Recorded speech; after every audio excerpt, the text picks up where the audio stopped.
Alright, so in this video we're going to take a look at ngModel, which is it's a directive to help us with two-way data binding between inputs and component properties. So to use ngModel, we actually have to bring it into app.module. Okay, so it's available through the forms module. So let's go up to the top here and we're going to say import forms module. And that's going to be from Angular/forms. Okay, and then we just need to plug that into the imports, okay, along with the browser module. All right, so just doing that should allow us to use ngModel. So let's close that up, and then we're going to go to our template, and I'm just going to create a form here, a very simple form. And I'm actually going to use Bootstrap here. So let's go ahead and I'm going to look for Bootstrap, and I'm going to use Bootstrap 4. So I'm going to search for Bootstrap 4 CDN. And let's see, we want to go to this first link here. Now at this time, Bootstrap 4 is in alpha, so the link may change. But as long as you visit the documentation for Bootstrap 4 and get this link, you should be fine. So I'm just going to copy that. And we're going to put this right in the index.html file. So we'll go right here and paste that in. Let me just wrap this. All right. So we're just bringing in the CDN from MaxCDN. So let's go ahead and save that. And right away it should change as far as the font. So let's go ahead and add some Bootstrap markup with this form. We're going to put in a div here. And let's give this a class of form group.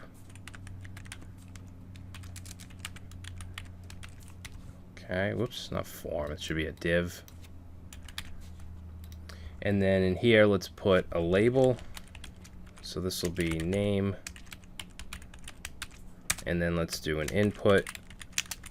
And this will have a type of text. And we'll give this a class of form control. And I'm just going to keep that for now. We're going to need to add some stuff to that input, but just for now, let's go ahead and copy that.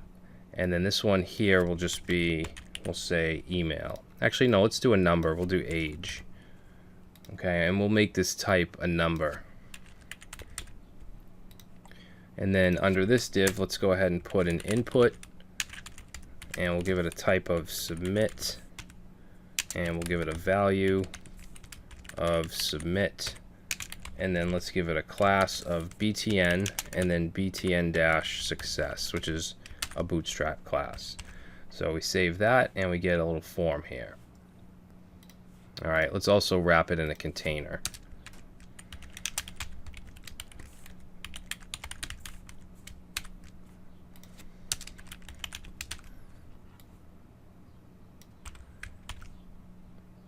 Okay. So what we want to do is we want to create some properties down here in the components. So let's have name, which we'll set to a string, and then let's set the value. Actually, we'll just set it to nothing. And then let's also set age, which will be a number, and we'll just set that equal to 0 for now. All right, now let's say we want to bind this input, which is the name input. Let me just make this a little bigger. We want to bind that to this name property. So we can use ngModel for that. Now, since ngModel is two-way, we use brackets and we use the parentheses.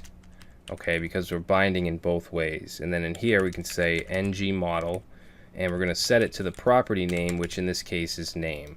Now, if we save that, we're going to get an error because you need to also have a name attribute with the same value as this. Okay, so in addition to ngModel, we're going to say name equals name.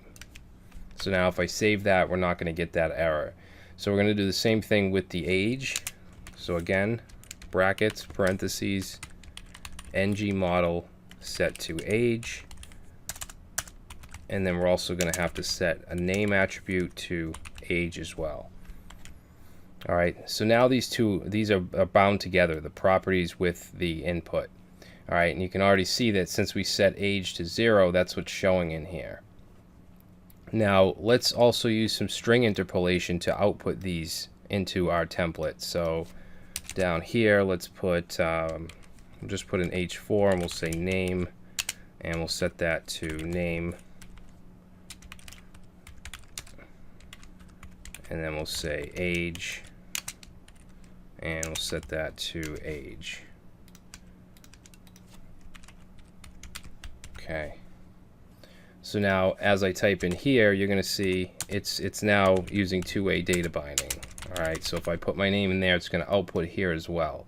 If I change the name, whether I type it in or I use these arrows, since it's a number input, it's bound to this. It's bound to the property, which is outputting here as well. All right, so that's how we can use ngModel. In the next video, we're going to take a look at the submit event and how we can grab onto these values that are submitted in a form.